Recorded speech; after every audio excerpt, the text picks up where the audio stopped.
103.4 உங்கள் அண்ணா சமுதாய வானொலி. புதிய சமுதாயம் படைப்போம்.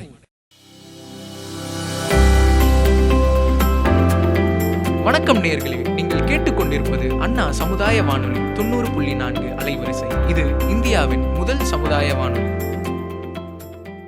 நேயர்களே, இப்பொழுது நீங்கள் கேட்கவிருக்கும் நிகழ்ச்சி மத்திய அரசின் சமூக நீதி மற்றும் அதிகாரமளித்தல் அமைச்சகம், தமிழ்நாடு அரசின் சமூக நலத்துறை, இந்திய சமுதாய வானொலி கூட்டமைப்பு மற்றும் நமது அண்ணா சமுதாய வானொலியுடன் இணைந்து வழங்கும் மூத்தோருக்கு முதல் வணக்கம். முதியோர் நலம் பேணுவோம், சமுதாய வளம் காணுவோம். இது மூத்த குடிமக்களுக்கான சிறப்பு வானொலி தொடர். வாங்க நிகழ்ச்சியை கேட்கலாம்.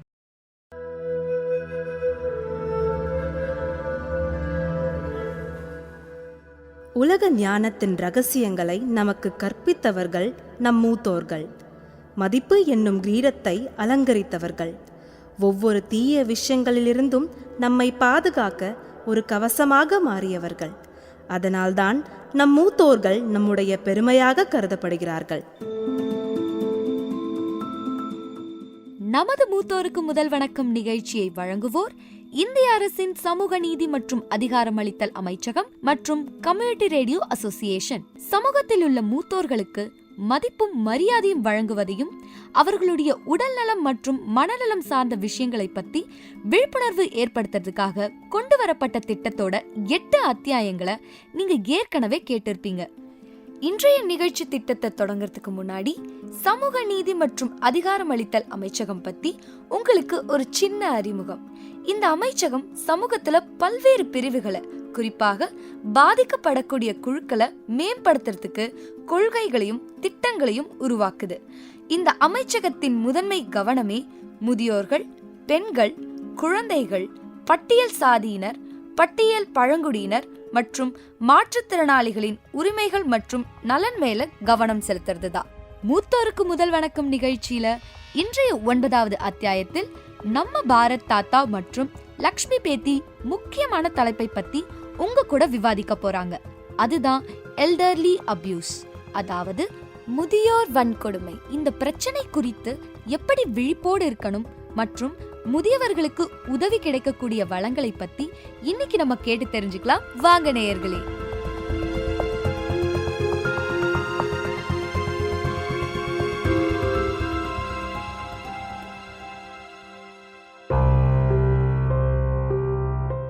வருஷத்தோட கடைசியில வர குளிர்காலம் மாதிரி தான் நம்ம வாழ்க்கையில வர முதுமையும்.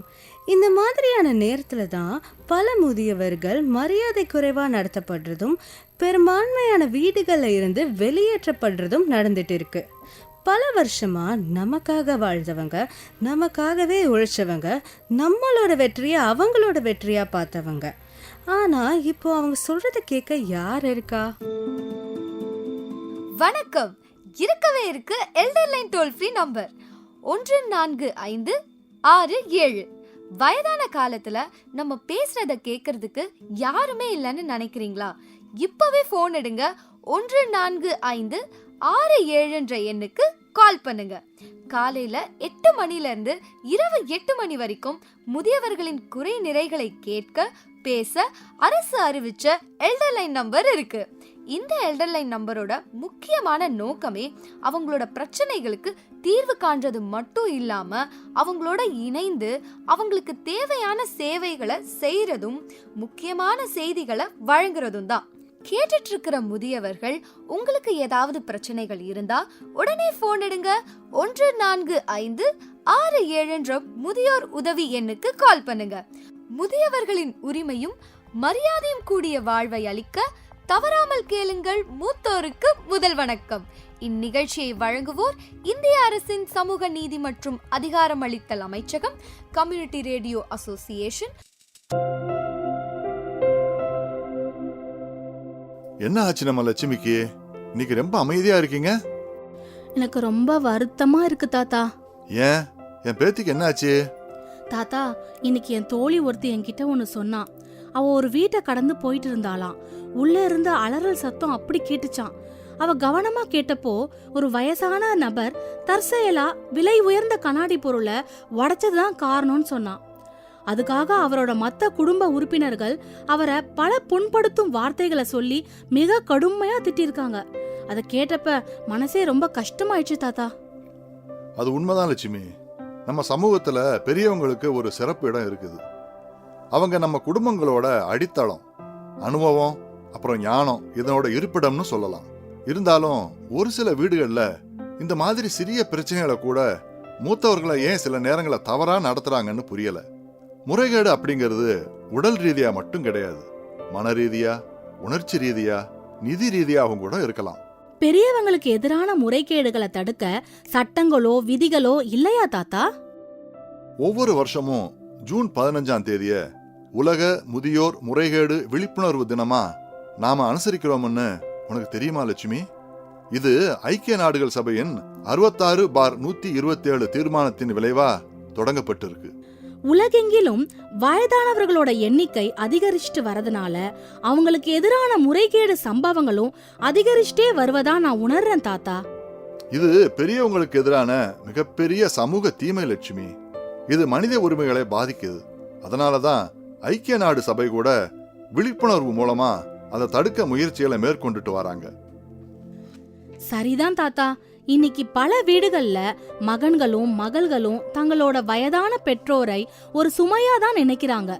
ஆமா லட்சுமி, துரதிருஷ்டவசமா இது ஒரு அனுமானம் மட்டுமில்ல, ஒரு கசப்பான உண்மையும் கூட. 35% மக்கள் அவங்க வீட்டுல இருக்கிற பெரியவங்களுக்கு முழு விருப்பத்தோட சேவை செய்யறது இல்லைன்னு ஒரு கணக்கெடுப்புல சொல்றாங்க. ஹெல்பேஜ் இந்தியா அப்படிங்கிற தொண்டு நிறுவனத்தோட அறிக்கையின்படி இந்தியாவில் 5 பெரியவங்கள்ல ஒருத்தர் ஏதாவது ஒரு வகையான முறைகேடை எதிர்கொள்றாங்க. கூடுதலா டெல்லியை தளமா கொண்ட தன்னார்வ தொண்டு நிறுவனமான ஏஜ்வெல் அறக்கட்டளை 10,000 பெரியவர்களை கொண்ட 20 மாநிலங்கள் நடத்திய கணக்கெடுப்புல எச்சரிக்கையான புள்ளி விவரங்களை வெளிப்படுத்துது. அந்த அறிக்கையின்படி 23.44% அல்லது கிட்டத்தட்ட ஒவ்வொரு 4வது முதியவரும் தனியா வாழ வேண்டிய கட்டாயத்துல இருக்காங்கன்னு தெரிய வருது. இந்த பிரச்சனை நகரவாழ் மக்களுக்கு மட்டும் இல்ல, கிராமத்துல வாழ்றவங்களும் சந்திக்கிறாங்க. குறிப்பா சொல்லணும்னா நகரங்கள்ல 25.3% முதியோர்களும் கிராமங்கள்ல 21.38% முதியோர்களும் தனியா வாழ்றாங்கன்னு சொல்றாங்க. தாத்தா, இந்த காலத்துல பெரியவங்களை புறக்கணிப்பதற்கும் முறைகேடு செய்வதற்கும் மிகப்பெரிய காரணங்கள்ல ஒண்ணு சமூக ஊடகங்கள்னு இன்னொரு கணக்கெடுப்பு சொல்லுது தாத்தா. உண்மையா? எப்படி? இந்த காலகட்டத்துல நம்ம எல்லாருமே சமூக ஊடகங்கள்ல மூழ்கி இருக்கிறோம். நம்ம வீட்ல இருக்கிற முதியவர்களோட பேசுறது ரொம்ப குறைஞ்சிடுச்சு. இது அவங்களுக்கு கவலையையும் தாழ்வு மனப்பான்மையும் ஏற்படுத்துது. அது மட்டும் இல்லாம தனிமை போன்ற பல்வேறு பிரச்சனைகளுக்கு வழிவகுக்குது. முறைகேடு மற்றும் துன்புறுத்தல்கள் பல விதமா நடக்கலாம். உதாரணத்துக்கு உடல் ரீதியான துன்புறுத்தல்கள்னு சொல்லப்படுற இரத்த கசிவு, அப்புறம் மோதலின் மூலம் ஏற்படுற காயங்கள், மன ரீதியான துன்புறுத்தல்னு சொல்லப்படுற பதட்டம், அப்புறம் மன உளைச்சல், நிதி ரீதியான துன்புறுத்தல்னு சொல்லப்படுற மோசடி போன்ற நிதி சுரண்டல்னு பல வகைகள் இருக்கு. முதியோர்களை முறைகேடு செய்வது பத்தி இவ்ளோ நேரம் நாங்க பேசிட்டு இருந்தோம். ஆனா இதற்கு என்னதான் தீர்வு? அத பத்தி சொல்றதுக்கு முன்னாடி முதல்ல சமூக நீதி மற்றும் அதிகாரமளித்தல் அமைச்சகத்தின் மேலும் சில திட்டங்களை பத்தி இப்ப தெரிஞ்சுக்கலாமா நேயர்களே?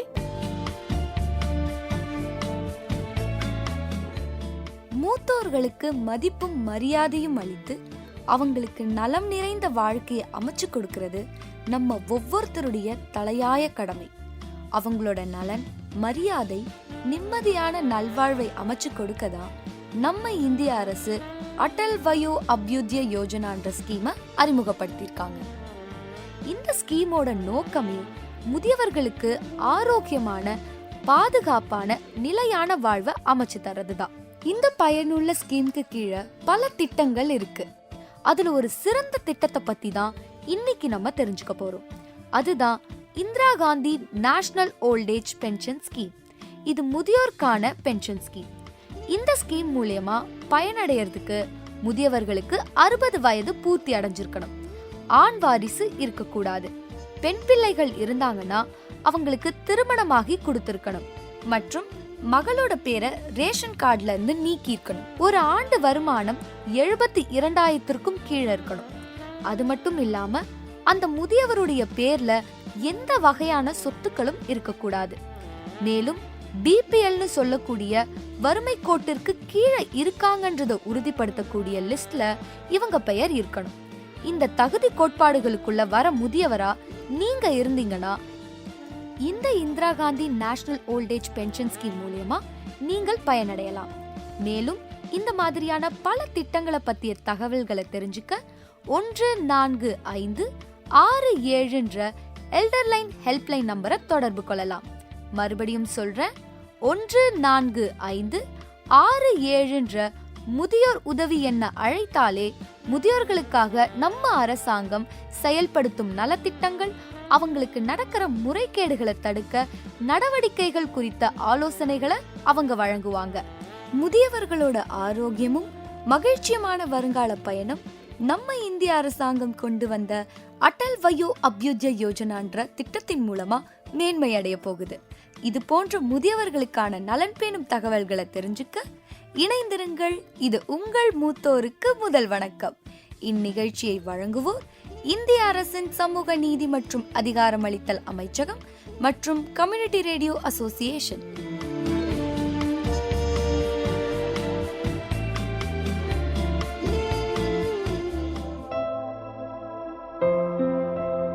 மக்களே, முதியவர்கள் நம்ம சமூகத்தோட ஒரு முக்கியமான அங்கம். அவங்க அனுபவம் மற்றும் அறிவின் ஒரு கூடம்னே சொல்லலாம். இருந்தாலும் பல நேரங்கள்ல பல முறைகள்ல முதியவர்கள் உடல், மனம் மற்றும் நிதி முறைகேடுகளுக்கு ஆளாகுறாங்க. அவங்களோட உரிமைகளை பாதுகாக்கிறதுக்கும் அவங்களுக்கு பாதுகாப்பான மற்றும் மரியாதைக்குரிய வாழ்க்கையை அமைச்சு கொடுக்கறதோட பொறுப்பு நம்மளோட தான் நேயர்களே. சரிதான் லட்சுமி, நீங்க செய்ய வேண்டியதெல்லாம் உங்களை சுத்தி உள்ள முதியோர்கள் இந்த மாதிரியான சூழ்நிலையை எதிர்கொள்றத பாத்தீங்கன்னா நீங்க அவங்களுக்கு உதவுறதுக்கு நடவடிக்கை எடுக்கணும். 14567 அப்படிங்கிற பிரத்யோக முதியோர் உதவி எண்ணை அழைத்து உதவி கேட்கலாம். உதவி கேட்கறது எப்போதும் ஒரு தவறான விஷயமே இல்லைன்றத நினைவுல வச்சுக்கோங்க. ஒரு மூத்தோருக்கு எதிரான முறைகேடை நீங்க பாத்தீங்கன்னா அமைதியா இருக்கக்கூடாது. இன்னைக்கு கண்மூடித்தனமா முதியோர்களுக்கு நேரக்கூடிய பிரச்சனைகளை நாம கண்டுக்காம போனா நாளைக்கு அது நமக்கே ஏற்பட வாய்ப்புகள் இருக்கு. ஏன்னா முதுமைன்றது வாழ்க்கையின் புத்தகத்தோட இறுதி அத்தியாயம். நாம எல்லாரும் அதை ஒரு நாள் படிக்கணும். நீங்க சொல்றது சரிதான் தாத்தா.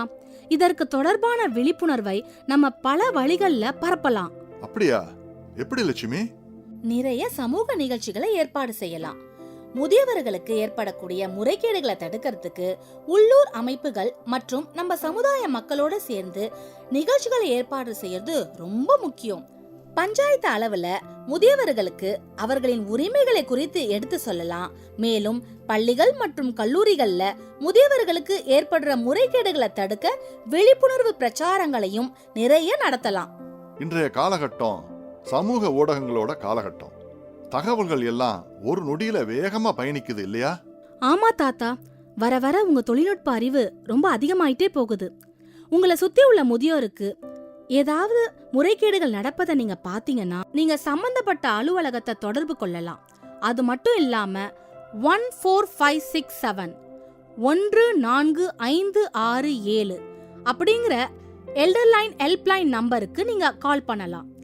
அப்படி இல்லைன்னா ட்விட்டர், இன்ஸ்டாகிராம், ஃபேஸ்புக், வாட்ஸ்அப் போன்ற சமூக ஊடக தளங்களையும் பயன்படுத்திக்கலாம். #ElderAbuseAwareness. மூத்தோருக்கு முதல் வணக்கம் நிகழ்ச்சியின் மூலமா முதியவர்கள் சந்திக்கும் இன்னல்கள் குறித்தும் சந்தேகங்கள் குறித்தும் தெளிவு பெற நம்ம இந்திய அரசாங்கம் செயல்படுத்தும் 14567 எல்டர்லைன் ஹெல்ப்லைன் நம்பரை தொடர்பு கொள்றதோடைய முக்கியத்துவத்தை பத்தி தொடர்ந்து விழிப்புணர்வு தகவல்களை கேட்டுட்டு இருப்பீங்க.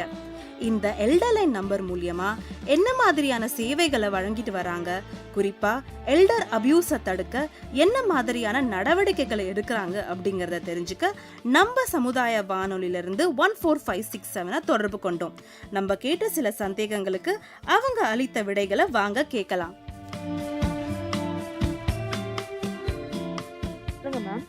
இப்ப இந்த அவ்விய ஸ்கீமுக்கு கீழே என்ன மாதிரியான ஸ்கீம்ஸ் மேம் நீங்க வந்து கொடுத்துட்டு இருக்கீங்க? அதாவது நம்மளுடைய ஹெல்ப்லைன்ல என்னென்ன சர்வீஸ் என்னென்ன சர்வீசஸ் இருக்கு அப்படிங்கிறது. கண்டிப்பா மேம். நம்மளோட ஹெல்ப்லைன் பார்த்தீங்கன்னா 60க்கு மேல உள்ளவங்களுக்கான ஹெல்ப்லைன் தான் மேம் இது. நம்ம வந்து பார்த்தீங்கன்னா ஒரு 4 விதமான சர்வீஸ் பண்ணிட்டு இருக்கோம்.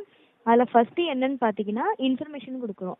இதை பற்றின்னு பார்த்தீங்கன்னா முதியோர் இல்லம், பராமரிப்பாளர்கள், பகல் நேர பராமரிப்பு மையம், முதியோர் பயன்படுத்தும் உபகரணங்கள், இதை பற்றின இன்ஃபர்மேஷன் கொடுத்துட்ருக்கோம். செகண்ட் ஒன் பார்த்தீங்கன்னா கைடன்ஸ் மேம். இதில் என்னென்னா 60 வயசு மேலே உள்ளவங்களுக்கு முதியோர் பென்ஷன் எப்படி அப்ளை பண்ணணும், அதோட எலிஜிபிலிட்டி என்ன, விடோ பென்ஷன், சட்டம் சார்ந்த ஆலோசனைகள். இப்போ முதியவர்களை வந்து பசங்க பார்த்துக்காம கைவிட்டுட்டாங்கன்னா 2007 வந்த பராமரிப்பு சட்டத்தின்படி வழிகாட்டுதல் கொடுத்துட்ருக்கோம். அதாவது எப்படி பெட்டிஷன் கொடுக்கணும், அதுக்கப்புறம் என்னென்ன கம்ப்ளைண்ட்ஸ், அதாவது எங்கே போயிட்டு கொடுக்கணும், யாரை பார்க்கணுன்ற வழிகாட்டுதல் கொடுத்துட்ருக்கோம். மூணாவது பார்த்தீங்கன்னா மனநல ஆலோசனை மேம். இதில் என்னென்னா ஒரு எல்டர் பர்சன் வந்து லோன்லியாக இருக்காங்க, டிப்ரெஷன் இருக்காங்க, கவுன்சிலிங் தேவைப்படுதுன்னா நம்ம பேசிக் லெவலில் அவங்களுக்கு கவுன்சிலிங் கொடுத்துட்ருக்கோம். கடைசியாக பார்த்தீங்கன்னா கள அளவிலான ஆதரவு. இதில் என்னென்னா ஆதரவற்ற முதியோர்கள் சாலையோரங்கள் இருக்காங்க, அவங்க முதியோர் இல்லம் போக விருப்பப்பட்டாங்கன்னா நம்ம ரெஸ்கியூ பண்ணி முதியோர் இல்லம் கொடுத்துட்டு இருக்கோம். இதில் அவங்களுக்கு உறவினர்கள் அந்த மாதிரி இருந்தாங்கன்னா அவங்களோட சேர்த்து வைக்கிறோங்க மேம். இதில் செகண்ட் ஒன்னா அபியூஸ்னு இருக்குது. அது என்னென்னா எல்டர் பர்சனை வந்து அடிக்கிறாங்க, துன்புறுத்துறாங்க, வேர்பல் அபியூஸ் பண்ணிட்டு இருக்காங்கன்னா அதுக்கு நமக்குன்னு ஸ்டாஃப் இருக்காங்க, அவங்களோட அதுக்கான நடவடிக்கைகள் எடுத்துட்டு இருக்கோம். இது சென்ட்ரல் கவர்மெண்ட்டும் ஸ்டேட் கவர்மெண்ட்டும் இணைந்து நடத்திட்டு இருக்க ஒரு ஹெல்ப்லைன். வாரத்தில் 7 நாளுமே இருக்கும். டைம் பார்த்தீங்கன்னா காலை 8 நைட்டு 8 மணி இருக்கு மேம். நம்ம இந்த சர்வீஸ் தான் பார்த்துட்டு இருக்கோம் மேம். ரொம்ப நன்றி மேம். ஆக்சுவலி இந்த Indira Gandhi national age pension scheme பத்தி கொஞ்சம் தெளிவா சொல்ல முடியுமா மேம்? அதாவது ஓஏபி பென்ஷன் கேட்குறீங்க கரெக்டுங்களா? Indira Gandhi national old age pension ஸ்கீம்னு ஒன்று இருக்குல்ல மேம், அதை பத்தி. மேம் இது வந்து பார்த்தீங்கன்னா முதியோர் பென்ஷன் தான் இது, சரிங்களா?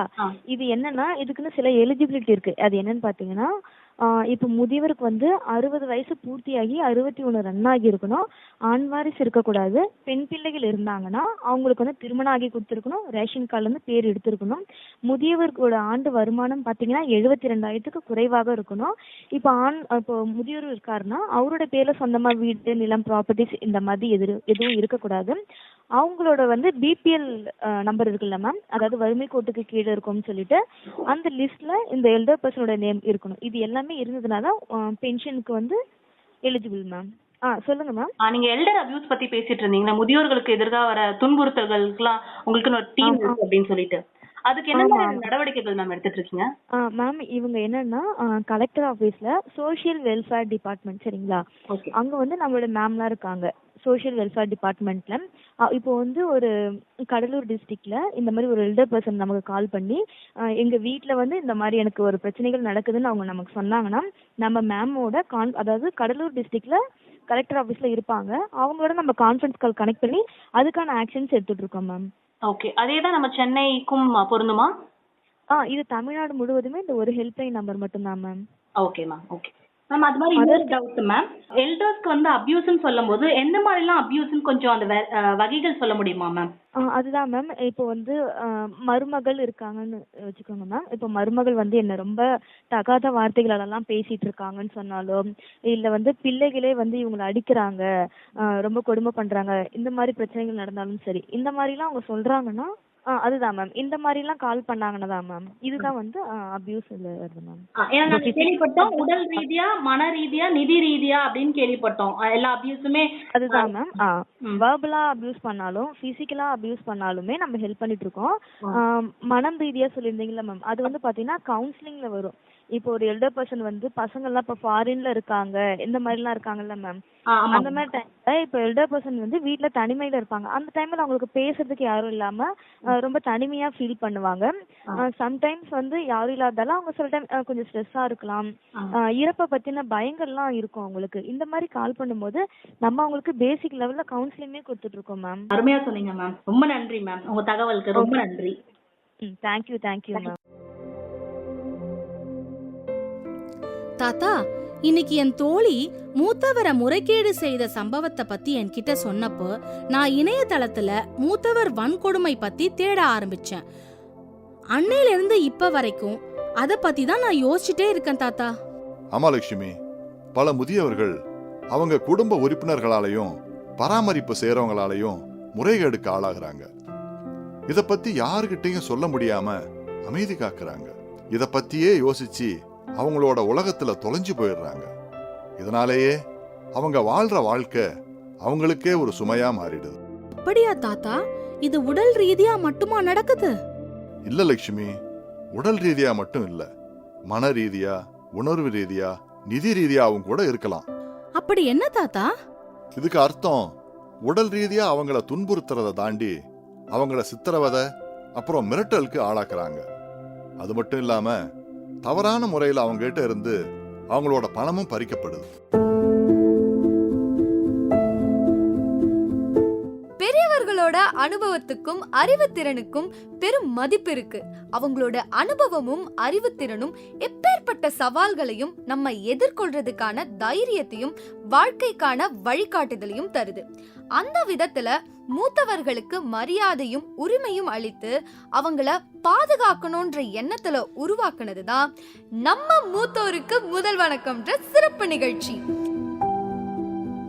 இந்த நிகழ்ச்சியில் மூத்த குடிமக்களுக்கு அரசு வழங்கும் வசதிகள், அவர்களின் உரிமைகள் பற்றிய தகவல்களை கேட்க முடியும்.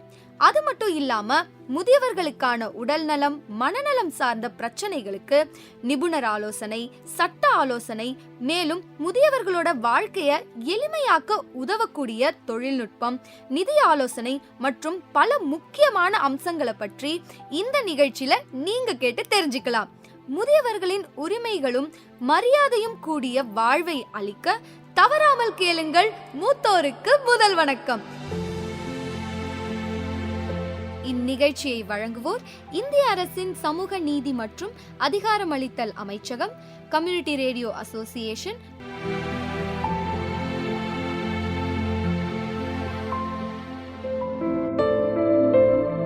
இப்ப இந்த நிகழ்ச்சியோட வானொலி நாடகத்தை கேட்போமா நேயர்களே? வணக்கம் தாத்தா. தாத்தாவும் பேத்தியும் என்ன பேசிட்டு இருக்கீங்க? அனில், எப்படி இருக்க? வா, வந்து இங்க உட்காரு. சுனிதாவோட ஸ்கூல்ல பெரியவர்களுக்கு நடக்கிற வன்கொடுமைகளை பத்தி தான் பேசிட்டு இருக்கோம். இது ரொம்ப தீவிரமான பிரச்சனை தாத்தா. எங்க வீடு பக்கத்துல கூட எப்பவுமே சோகமா இருக்கிற ஒரு பாட்டியை பார்ப்பேன். நம்மளால அவங்களுக்கு உதவி செய்ய முடியாதா அனில் மாமா? நம்ம அவங்களுக்கு உதவணும். அவங்களுக்கு ஏதாவது பிரச்சனை இருந்தா அவங்களோட பாதுகாப்பை கண்டிப்பா உறுதி செய்யணும். சரியா சொன்னீங்க தாத்தா.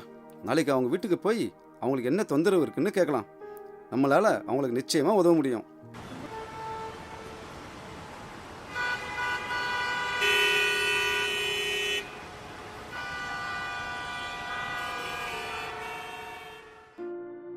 வணக்கம் விமலாக்கா, நல்லா இருக்கீங்களா? நீங்க எப்போதும் கவலையோட இருக்கிறதா அனில் சொன்னான். வணக்கம் அண்ணா, நான் நல்லா இருக்கேன். ஆனா என்ன, எனக்கு தனியா இருக்கிறதுல விருப்பமே இல்லை. தயவு செஞ்சு எங்க கிட்ட சொல்ல தயங்காதீங்க.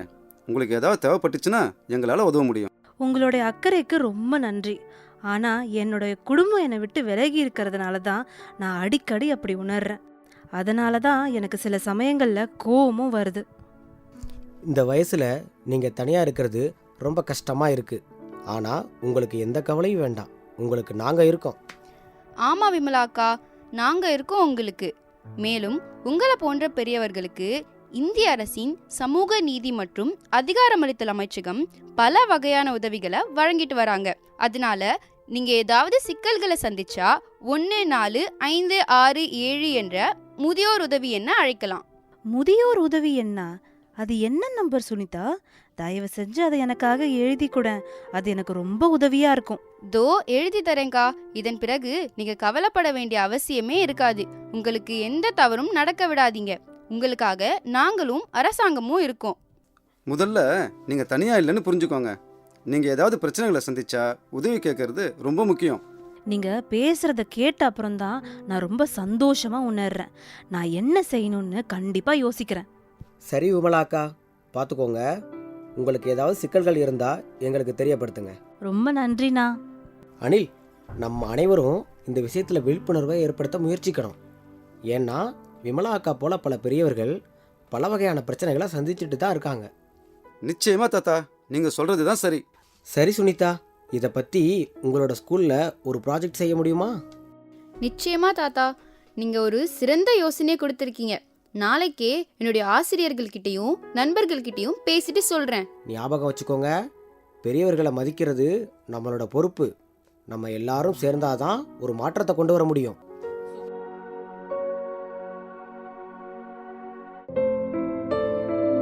இந்த இந்த வானொலி நிகழ்ச்சியின் தகவல்களை உங்க குடும்பத்தினருடன் நண்பர்களுடன் பகிர்ந்துப்பீங்கன்னு நாங்க நம்புறோம். நம்ம எல்லாரும் ஒருங்கிணைந்து நம்ம பெரியவங்களை மதிச்சு அவங்களோட பாதுகாப்பை உறுதி செய்யணும்னு வேண்டிக்கிறேன். முதியவர்களுக்கு எதிராக நடக்கிற முறைகேடுகள் பற்றி தொடர்ந்து பேசிட்டு இருக்கோம். இந்த சமயத்தில் சென்னை வியாசர் பாடியில் இருக்கிற சில முதியவர்கள் கிட்ட அவங்க என்ன மாதிரியான கஷ்டங்களை அனுபவிக்கிறாங்கன்றத கேட்டோம். வாங்க அவங்க என்ன பதில் சொல்லியிருக்காங்கன்றத தெரிஞ்சுக்கலாம். பேர் சாவத்ரி. நான் வேசார்பாடியில் இருக்கிறேன், 59 பிளாக்ல. எனக்கு 66 வயசு ஆகுது. எனக்கு சுகர் ப்ரெஷர் இருக்குது. என்னை பார்க்க ஆள் கிடையாது. நான் ஒரு வீட்டு வேலை செஞ்சு சாப்பிட்றேன். இப்போ என்னால் முடியல, நடக்க முடியல. 2 காலெல்லாம் ரொம்ப வலியாக இருக்குது சுகரால். இந்த கஷ்டத்துலேயே பிள்ளைங்களுக்கு சாப்பாடு கட்டிட்டு போகிறேன். எங்கள் மருமக எனக்கு உதவி கிடையாது. 2 மருமக இருக்குது. 2 மருமகளும் உதவி கிடையாது. நான் கஷ்டப்பட்டு ஏந்து காலையில் சாதம் செஞ்சு பிள்ளைங்களுக்கு சாதம் கட்டிட்டு நான் ஒரு 2 வீட்டு வேலை செய்கிறேன். அந்த வீட்டு வேலை செஞ்சு எடுத்துன்னு வந்தால் தான் என் செலவுக்கு. எனக்கு யாரும் 10 ரூபா கொடுக்குறவங்க இல்லை. நான் ரொம்ப கஷ்டப்படுறேன். இதில் எனக்கு 4 பேர் பிள்ளைய நான் வளர்க்குறேன். என் பேர் கலையர் சார்படி. நான் வேலைக்கு போயிருந்தேன். இப்போ முடியல. 2 பிள்ளைங்கள கட்டி கொடுத்துட்டேன். வேலைக்கு போகாத வீட்டில் இருக்கேன். ஏதோ சாப்பிட்டுன்னு இருக்கேன். வரதை வச்சு யார் கொடுத்தாலும் உடம்பு கை காலம் வலிக்குது. அதால் தான் வேலைக்கே போக முடியல. உடம்பு முடிஞ்சால் வேலைக்கு போயிடுவேன். கை கால் வலிக்குது, உடம்பே தலை சுற்றுது, மழக்கம் வருது, கண்ணு மூஞ்சனா இருட்டாகுது, மழக்கம் வருது, டென்ஷன் ஆகுது. நான் ஒண்டி தான் இருக்கேன். என்கிட்ட எப்போனா தான் வேலை இருந்தால் தான் கொடுப்பாரு, வேலை இல்லைனா கொடுக்க மாட்டார். அவ்வளோதான். சத்யா, 65 வயசு. இந்த டிடி பிளாக்கில் தான் இருக்குது. சிரமம் இருக்குது தான். கால் வலி இருக்குது, முட்டி வலி இருக்குது. ப்ராசஸ் எப்படியோ கஷ்டப்பட்டுன்னு எப்படியோ நடந்துக்கிட்டு தான் இருக்கிறேன். மாத்திரை சாப்பிட்டுக்கிட்டு தான் இருக்கிறேன். அது எப்படி நம்ம எடுத்துக்க முடியும்? அதுக்காக அடுத்தவங்க மேலே நம்ம குறை சொல்ல முடியுமா? நம்மளுடைய வலி வேதனை நம்மளுடைய தான் இருக்கணும். பார்த்துக்கிட்டு இருக்கிறேன். மாத்திரை மருந்தை சாப்பிட்டுக்கின்னு பொண்ணுக்கிட்ட தான் மருமகள்லாம் பார்க்க மாட்டேங்கிறாங்க. பொண்ணுங்கக்கிட்ட தான் இருந்து பொண்ணுக்கு பாரமாக கஷ்டப்பட்டுக்கின்னு இருக்கிறேன். மாத்திரை போட்டால் விடிய 10 மணிக்கு தான் அந்த மாத்திரையோடைய பவர் 10 மணிக்கு தான் தெளியுது. பெடிஞ்சால் தான் தெளியுது. மறுநாள் வேலைக்கு போயிட்டு வந்தால் கூட கொஞ்ச நேரம் பொறுத்து அந்த தூக்கம் தெளிய மாட்டேங்குது. எழுந்திரிச்சா கை காலெலாம் நடுங்குது, உதிருது. எப்படியோ மெயின்டைன் பண்ணின்னு போகிறேன். கொஞ்சம் நாளைக்கு காலை தள்ளின்னு போகணும். வரது சொந்தம் தானே இருக்கணும். வலி வேதனை எல்லாம் ஒரு வேலை செய்வோம். அந்த வேலை செஞ்சு தான் எல்லாரையும் எங்கள் பிள்ளைங்கள எல்லாரையும் படிக்க வச்சு ஒவ்வொருத்தரையாக கரை சேர்த்தணும். அப்போ உடம்புல தெம்பு இருந்தது. அப்போவே உட்காந்து ஒரு நாளைக்கு 500 ரூபான்னு கஷ்டப்பட்டு அந்த பணத்தை சம்பாரித்து தான் என் பிள்ளைங்கள்லாம் படித்தாங்க. ஸ்கூல் போயிட்டு வந்தோன்னே எங்கள் பிள்ளைங்கள்லாம் வேலை செய்வாங்க என் கூட சேர்ந்து. அந்த கட்டையால் தான் நாங்கள் எல்லாருமே என் பிள்ளைங்கள படிக்க வச்சு இன்றைக்கி நாங்கள் எல்லாருமே நல்ல நிலைமைக்கு இருக்கிறோம். அதுக்கப்புறம் கொஞ்சம் நாள் ஆச்சு. திடீர்னு சுகருன்னு ஒன்று வந்தது. முதல்ல பிபின்னு வந்தது, அதுக்கப்புறம் சுகர்னு ஒன்று வந்தது. சுகரும் பிபியும் வந்தோடனே இப்போ முடியாமல் போச்சு.